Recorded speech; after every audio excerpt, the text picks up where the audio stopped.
In 1970, ABC created the sitcom The Odd Couple, and then 2 years before that, you and Walt Matthau starred in the motion picture version. Right, yeah. Were you approached to do the Odd Couple on television? Yes, I think we both were, Walter and I. Neither of us really wanted to do it. For any special reason? Well, I didn't want to get, I know for me, I would hate the thought of being, no matter how great the part was, being tied down every week with a series which really would prohibit being able to do anything else. Did you like what Klugman and Randall I thought did? they were both terrific, and I thought they grew in the parts together beautifully as time went on. They got better and better. They were just wonderful, I thought. Walter feels the same way, I think. In the early 70s, you did a television version of a part that was created by Laurence Olivier called The Entertainer. Oh, yes, yeah. How did that come about? Well, one night when Larry Olivier was over here, we were having dinner at Garson Kanan's, the house that he and Ruth Gordon had rented. And Larry said, I said to him something about, you know, some of his performances or whatever. We were seated right across from each other or next to each other at dinner or whatever, and how much I had loved The Entertainer and so forth. And Larry said, you know, he says, you should do that. I said, I should do that? He said, yes. He says, not my version, not Osborne's version, the English version. Do him as a failed vaudevillian in an American version. So I thought about it and mentioned it to Marvin Hamlish, of all people, the composer. And the next thing I knew, Marvin had put together a whole package, and he was producing it, and Donald Rye, our young director, was directing it, and there was a whole package, and I said, well, sure, let's go. So we did it, and it got interesting reviews. It got some absolutely wonderful reviews, but it got some others, and especially the first few that I read from New York, like Time, Newsweek, this, that, and the Times and so forth, in which they more or less was saying, who in the hell does Lemmon think he is? Playing Olivier's greatest part and his favorite part. I mean, come on, etc. So I clipped them all out, put them together, and dropped a note to Larry, who was now back in England, saying, will you please from now on mind your own business? That must have been intimidating, doing a part that he created. Yeah, it was, but God, it was great fun. I just loved doing that. You must have loved, too, a much-honored entertainment special that was also in the 70s, in the early 70s, called Jack Lemmon, and it's wonderful, it's marvelous. Yes, Gershwin. Yeah. Yes, I love that. Explain it, please. Why was it special for you? Was it Joe Cates, I think, produced that. Yes. And we had Ethel Merman and Fred Astaire, a bunch of wonderful people, all doing Gershwin songs. And two great things I remember, aside from the show itself, which I enjoyed doing immensely. One was while we were doing it, Fred Astaire at one point had a sequence of about 7 or 8 songs that he did one after another. Not all the way through necessarily, but parts of, you know, a rainy day, a foggy day in London town, etc. And he would sing and dance and then blend into another one. These were all songs that Gershwin had written for him over the years. And at the end of, he insisted on doing it from the top each time. And in the studio, there was nobody else except me sitting on a stool by the monitor, and Fred, and the camera people, of course. And he would always do it. He'd look at it, and then he'd say, well, there's one little moment. I'd like to try one more. And it was always just one more, one more, one more. And I said, boy, all these stories about him being a perfectionist, wow. So he said, yeah, I think that'll do it, when we ran back. He said, could you run it back once more for me? And they said, from the booth, right? And so they were re-racking, getting ready. And I said, boy, what a feeling that must be, to know that George Gershwin wrote every one of those songs just for you. And Fred stopped him for a second. He said, yeah, Berlin wrote more. And I never forgot it, because it was not a self-serving remark at all. He was just being very honest. Yeah. Berlin did write more songs than Gershwin did for him.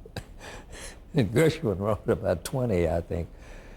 The other thing that I loved about that was it started a relationship I had with Ira Gershwin, whom I just adored, and he was wonderful. And he called us after he saw a tape of the show before it was telecast. He called up and asked Felicia, my wife, and I down to the house, and we came down. He lives very close, or did live very close to us. So we trotted on down the street and went to his house, and he and his wife Lee were very gracious, and we were having tea and stuff, and he says, I have a present for you. He says, I know you love George's music. And I said, oh, God. Because that really got me playing the piano, was Gershwin's music, or trying to pick it out by ear. And so he brought down 3 little framed sketches. Now, George, as you undoubtedly know, was a painter. Right. And he was also a doodler, like mad. And what these were doodles that he made whenever he was on the phone in the lobby of the Ritz Hotel in Boston, when they would have a show, and all shows went out of town in Boston in those days, and then to New Haven, and then in. And the telephone pads were good-sized pages. You know, they were about 6 by 9, 5 by 8, whatever. And on the top was written like a typewriter, only in print, telephone. And then the rest was a blank page. And George would draw things. Now, whenever George was in the bar and he would get a phone call, Charles, who ran the bar, would call him, and then he would stand at the top of the steps and wait until George left the booth, and then he'd go in like a pistol shot and grab that sketch. He ended up with over 50 of these doodles that were original Gershwins.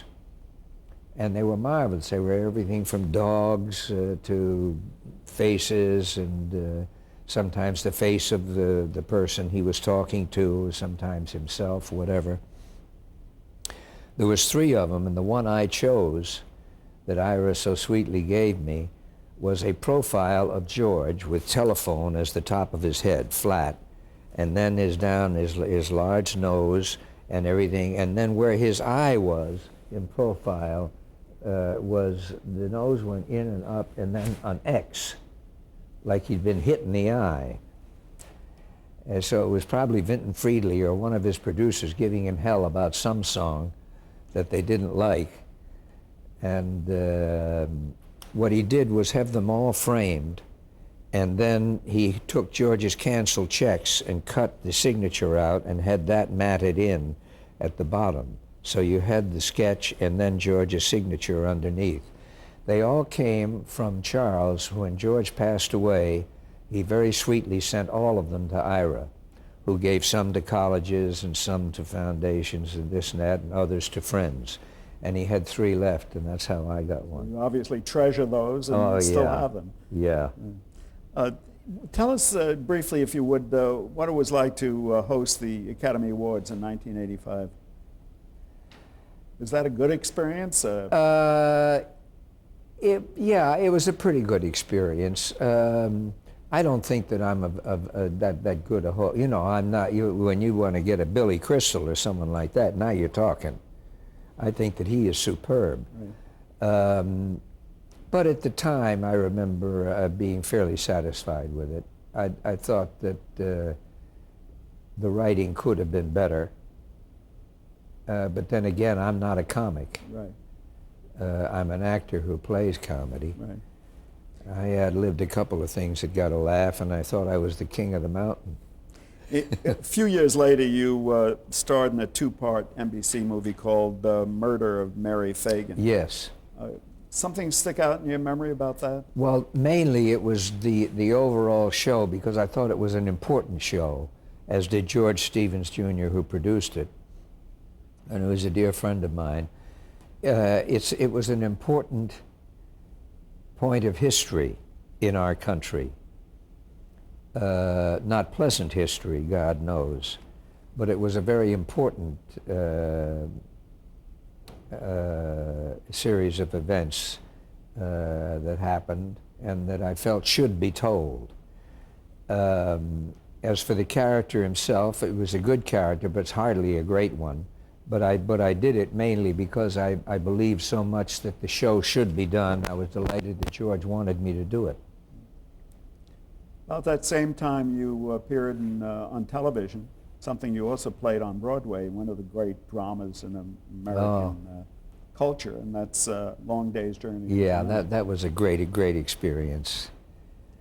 The difference between doing it on Broadway and television? A great difference? Or? Yes.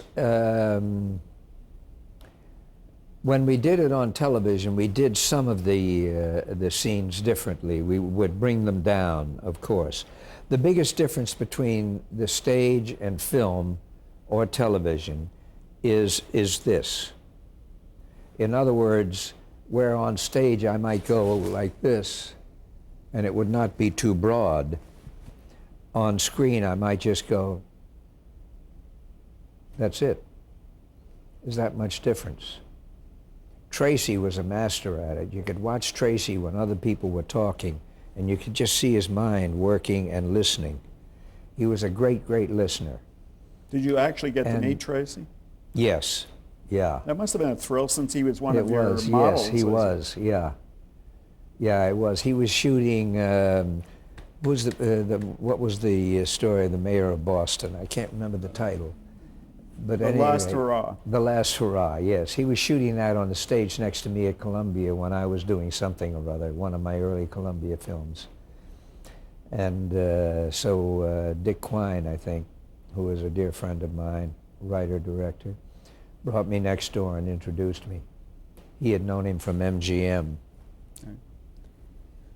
How important is it for you to continue to work? And what is your next project? It's very important for me to continue. I don't think I'll quit, as I've often said, until I'm run over by a truck or a producer. I love it. I really adore acting. I think it is a great profession and a noble one, as Shakespeare once said. And I don't think I'll ever really retire. I'll slow down, but I won't really retire. The next thing that I'm going to be doing, I believe, will be a cable version of Inherit the Wind with George C. Scott playing Brady, and I'll do Clarence Darrow.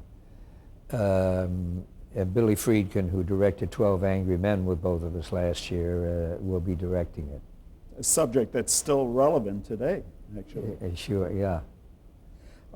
Lee J. Cobb, fine actor, was Wonderful. Once quoted as saying, if he's lucky, an actor gets 3 great roles in his career. What would you say your best 3 in, say, television were? A little difficult, I guess, to think back to that. Well, in film or stage as well. Well, The Entertainer would certainly be right there.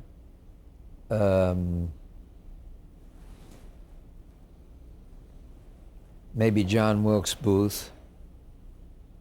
Not that I played it that well, but it's a great part.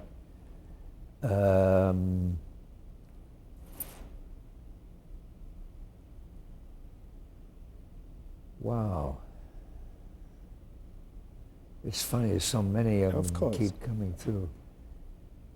I don't know. But if you added motion pictures and stage to that list, what would you Well, include? A Long Day's Journey, Right. James Tyrone. Would Some Like It Hot? Some Like It Hot would definitely be there.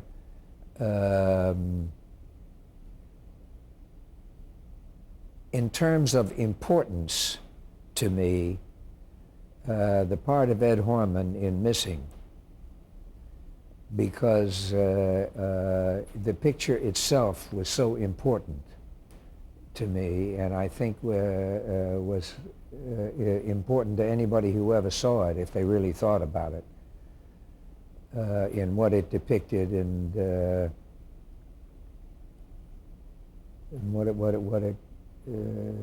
what it truthfully showed about how we can misunderstand our own governments, let alone others. But Days of Wine and Roses, it definitely was a great part, and Save the Tiger, and Which you won the Academy Award for. Save the Tiger. Yes. In 1961, in a publication that I used to work for, although I wasn't there in 61, you were quoted as saying, TV stinks, it's narrow-minded. What they've tried to do is the lowest denominator. They don't try to sell entertainment but products. They're not concerned with how good a show is or can be, but how broad an appeal they can get to have audience look at their commercials. Mm-hmm. It's a disease in the home. Pretty strong statement, to say the least. Is that still your opinion of television?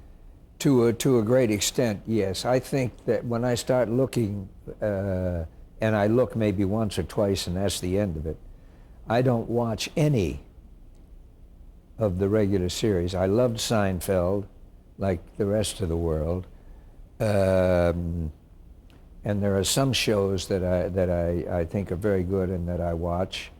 I think that Law and Order and LAPD Blue, so there's some good stuff that's on TV, there's no question.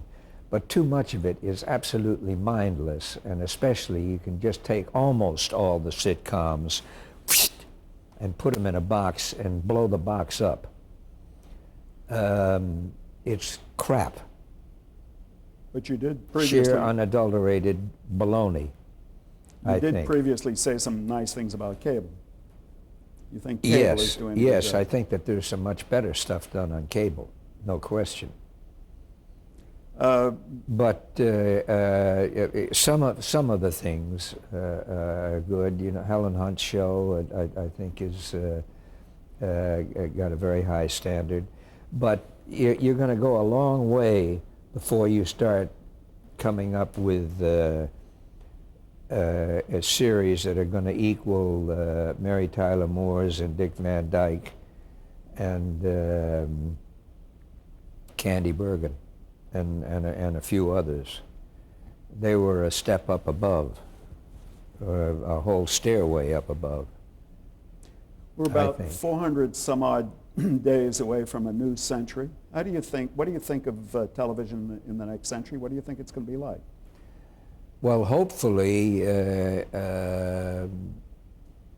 will be better. I think that if the ABC, NBC, and CBS, if they don't get better, they're going to be out of business. Literally out of business. We'll turn to them like CNN for news or something, or sports or something. But they just aren't strong enough, I don't think, to compete with what is going to happen on cable, I believe. With the very many choices that the audience has. Yes. In other words, there will be many more choices. And out of all of those choices, hopefully there will be at least 10 or 15% of your choices will be very worthwhile.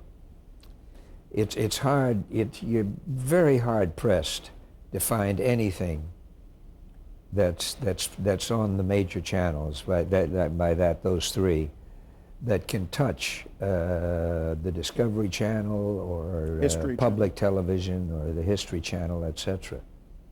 To me, those are the things that I watch and learn from. I'm going to ask you a question that sounds like the last one. It's not quite, but it's very close to the last one. How would you like to be remembered? As Hank Fonda said, as a good actor, truthfully. You can't be remembered as the best. You never are going to be the best, and there is also no such thing as the best. What there is a lot of very good actors, which I hope to be one of, that at the right time in their life, with the right part, can give a performance that nobody else can give. There's a lot of them, and it happens. Being a good actor also mean a versatile actor? I think so, yes. I think the best actors are not of a type and of a personality that's so tight that you know who it is the moment they open their mouth, you know. And I don't mean that they have to be so versatile that you don't even know who it is from one part to the next. Like an Alec Guinness. Yeah. But an actor who can make you laugh as well as cry? But Alec is one of the great actors. Yes, yes, hopefully he should. I think that a good actor should be able to do both. And finally, just ask you about some of the people you work with and your impressions of them. And I'd be remiss if I didn't mention Billy Wilder. My father, my brother, my mentor. His talent? I have learned more from his talent. I think that he is the greatest living filmmaker, not just director or writer, filmmaker. I would have put Kurosawa and Fellini in that handful. They're gone. I think that Billy is still here. Although Billy is not working, I still think he's the greatest living filmmaker. He has had more influence on me than any other single person that I've ever worked with. Your frequent co-star, Walter Matthau? Walter Matthau. The first thing that comes to mind is Untapped. I don't think that Walter has been stretched. I think he's capable, as wonderful as he is and as great as the performances are that he has given at times. I think that he is still untapped, but a lot of that is Walter's doing himself. It's because he didn't want to. You know, I can't get Walter to go do a play. I can't get him to go back to New York. He doesn't want to. Now, he has had great health problems. So it's very understandable, but that's the way things are. Has it been a joy to work with him? Oh, yes. Great. It's not work. It's like sitting down and chatting over breakfast. I have to ask you about your wife. She's an actress. How did you meet her? Her laugh. I was shooting something with Kim Novak. I'd forgotten which one, but anyway, in a soundproof studio at Columbia Films. And through the walls, in the middle of a scene, I heard somebody laughing in the next stage, which is impossible, but I heard it. And when the scene was over, Dick said, "We're going to have to do that again. Somebody's laughing." I said, "How the hell is it going to cut through?" He says, "I don't know, but boy, is that a laugh." I went on the next stage and was introduced by a mutual friend to Felicia Farr, and that's who it was. I said, "You have the greatest laugh I've ever heard in my life. And the second greatest is my mother, and she was number one. You're number one now. She's just got the greatest laugh in the world. She has been the most positive influence in my life. I totally and utterly trust her completely in her judgment for me and in her advice to me, which I constantly seek and which I'm going to get anyway. But I do seek it. She cares deeply, and she's good. if there were one line in a film, and that one line were great for me, she'd say, do it. If there was 1,000,000 lines and the same thing applied, she'd say, do it. Did she give up her career for the marriage? Just about. I think that if a friend whom she cared a lot about working with were to come to her with a part that she wanted to do, which has happened a few times over the last 20 or 30 years, but only a couple of times, that she would do it. But other than that, she doesn't really care about it. And please tell us about your children. You already mentioned your son. Yeah, we have Chris and 3 grandchildren who are absolutely adorable. Whether or not they will have any inclination to go into our business, I don't know. Did you discourage your son from going into Not at all, but I didn't push him at all either. Chris started out mainly wanting to write music, and he has a degree in music from Cal Arts, California Institute of Arts, which is very good, and he really knows what he's doing. He would love to write a score for a film, which is great, except that's not easy to do. It's not easy to get that assignment. He is also writing now. He just finished another script, and he's got 2 out there, which are very well done, I think, and I have every hope that they'll get off the ground. And I'm very anxious to read the 3rd one. It's on the way. I'll have it tonight. We also have a daughter, Courtney. She not in the business? And she's not in the business. She's in human rights and